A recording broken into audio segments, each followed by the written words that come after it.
Assalamualaikum warahmatullahi wabarakatuh. Bismillahirrahmanirrahim. Ashhadu an la ilaha illallah wa ashhadu anna Muhammadar Rasulullah. Allahumma salli ala Sayyidina Muhammad wa ala ali Sayyidina Muhammad. Rabbi israh li sadri wa yassir li amri wahlul 'uqdatam min lisani yafqahu qawli. Amin. Bismillahirrahmanirrahim. Salam hormatku, salam ta'zimku selalu buat para sahabat-sahabatku tercinta, baik yang ada di dalam ataupun yang ada di luar negeri. Semoga kita senantiasa selalu di dalam lindungan Allah, di dalam bimbingan Allah, di dalam kebahagiaan di sisi Allah Subhanahu wa ta'ala. Amin ya rabbal alamin. Alhamdulillahirabbil alamin. Pada kajian saat ini, selama ini manusianya sudah kafir di sisi Allah, tapi manusianya tidak percaya, termasuk saya. Memang ketika diri manusianya masih ada, ya tak percaya bila dirinya kafir di sisi Allah. Apa buktinya? Ketika manusianya masih wujud, ketika manusianya masih ada, ketika masih qalbun kafirina baitun nas, hatinya orang-orang kafir di sisi Allah ketika yang wujud, yang nyata, yang nampak, yang esa, yang tunggal, yang ditauhidkan di dalam bait hatinya, di dalam rumah hatinya, di dalam kerajaannya, masih hawa nafsunya, masih dirinya sendiri yang merasa lebih wujud daripada Allah. Allahnya gaib. Itulah kafirin di sisi Allah. Jadi kita harus mementingkan tahu diri, tahu kekafiran di sisi Allah. Jangan kita mendewa-dewakan babakan tentang kekafiran di sisi manusia. Kita gampang mengkafir-kafirkan orang lain. Kita gampang mensesat-sesatkan orang lain. Kenapa? Karena diri kita sudah kafir. Gampang mengkafirkan orang lain. Gampang mensesat-sesatkan orang lain. Kenapa? Karena diri kita sudah sesat. Gampang mensesatkan orang lain. Maka dari itu apa yang kita bicarakan, ya itulah barangnya, bahwa kita sendiri yang mengatakan, itulah yang terjadi pada diri kita. Kita membicarakan keburukan-keburukan orang lain. Sesungguhnya kita selama ini hanya membacakan, hanya ngerasani, hanya darani atau menuduh kepada dirinya sendiri. Yang dirasani hakikatnya dirinya sendiri, yang dijelek-jelekan hakikatnya dirinya sendiri, bukan orang yang lain. Bila manusianya masih mengkafir-kafirkan orang lain, ia dirinya yang kafir. Jadi yang diomongin, orang yang disinggung, yang dihina oleh seseorang, enjoy saja, santai wae. Munculnya pembicaraan itu ya karena diri yang memunculkan itulah tersangkanya. Jadi kita enjoy saja, tenang saja. Pokoknya kita tidak membalas itu semua. Itulah akhlaknya Rasul-Rasulnya Allah. Akhlaknya baginda Rasulullah sallallahu alaihi wasallam. Mari kita simak, kita buka di dalam surat Al-Isra ayat yang ke-98.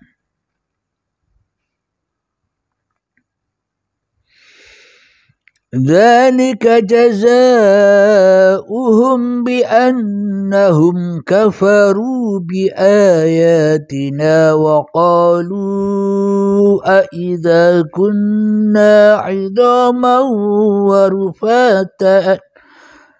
rufatan Inna lamab'utsuna khalqan jadida, yang artinya itulah balasan bagi mereka karena sesungguhnya mereka kafir kepada ayat-ayat kami, dan karena mereka berkata, apabila kami telah menjadi tulang belulang dan benda-benda yang hancur, apakah kami benar-benar akan dibangkitkan kembali sebagai makhluk baru?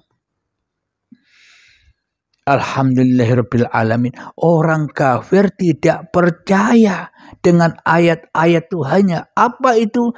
Diri kita tidak percaya bahwa hidup ini Allah. Diri kita tidak percaya bahwa badan ini buatan Allah.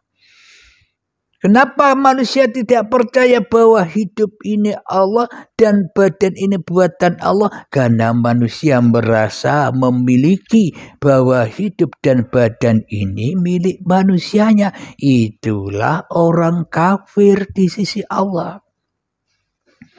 Allah yang mengatakan sendiri di dalam Al-Quran.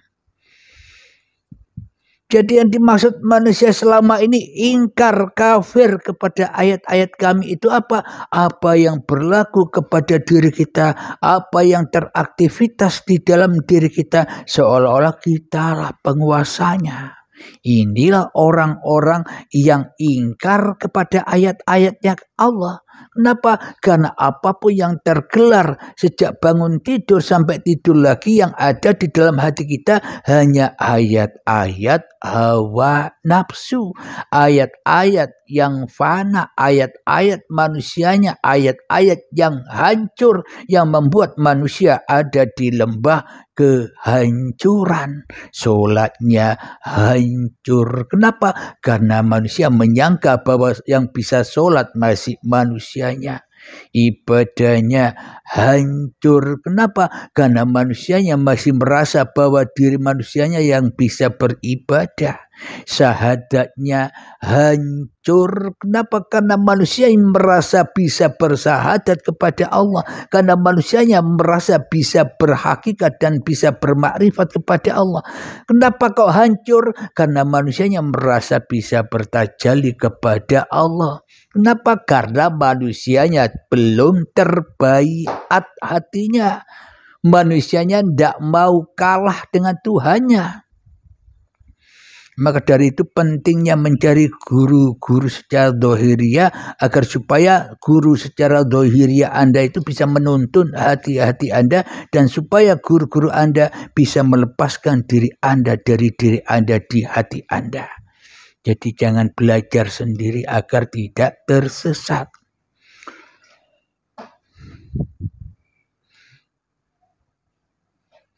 Apabila kami telah menjadikan tulang belulang dan benda-benda yang hancur, apakah kami benar-benar akan dibangkitkan kembali sebagai makhluk baru? Selama ini kita menjadi tulang belulang. Apa maknanya? Tulang belulang selama ini bersama kita. Kalau tidak ada tulang belulang, apakah diri kita ada? Jadi tulang belulang ini yang selama ini yang tidak bisa bangkit. Kenapa? Karena tulang belulang, karena badan, karena daging, karena darah, karena otot, balung, sumsum, dan sebagainya. Bulu, kulit, darah, daging, otot, tulang, sumsum, selama ini bumi 7 masih kita akui sebagai milik kita. Karena itulah kita tidak percaya bahwa tulang belulang, bahwa tubuh ini miliknya Allah.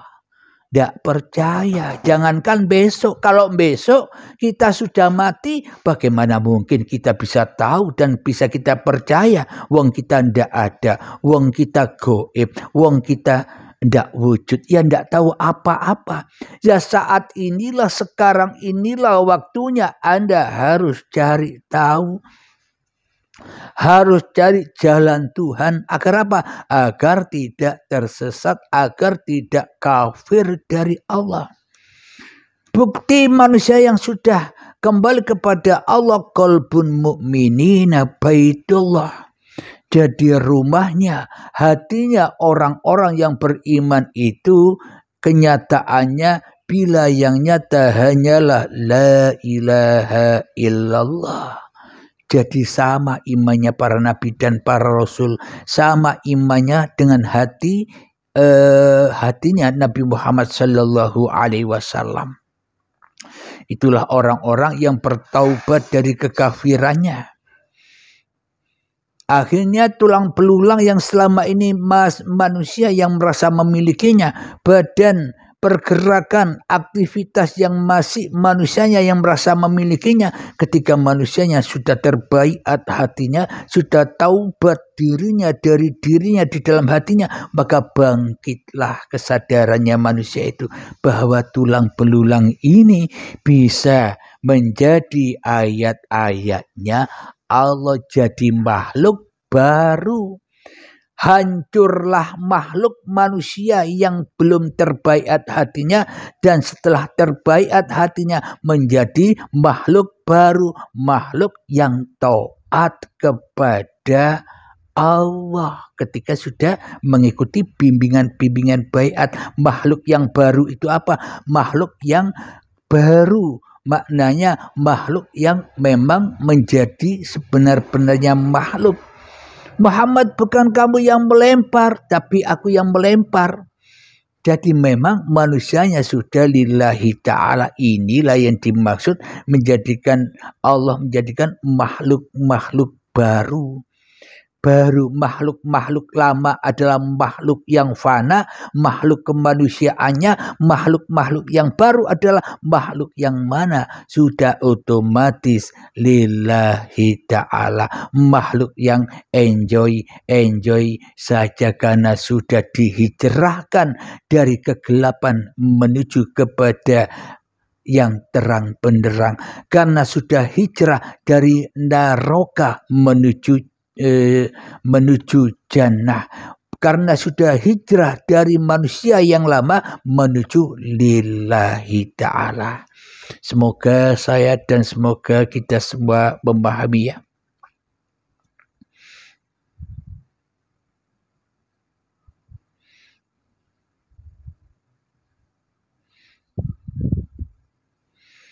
Alhamdulillahirabbil alamin. Semoga kajian ini membawa kita semua lebih memahami apa makna arti kehidupan ini, apa makna kita diciptakan di dunia ini, dan semoga kita selalu di dalam kebahagiaan. Amin amin ya rabbal alamin.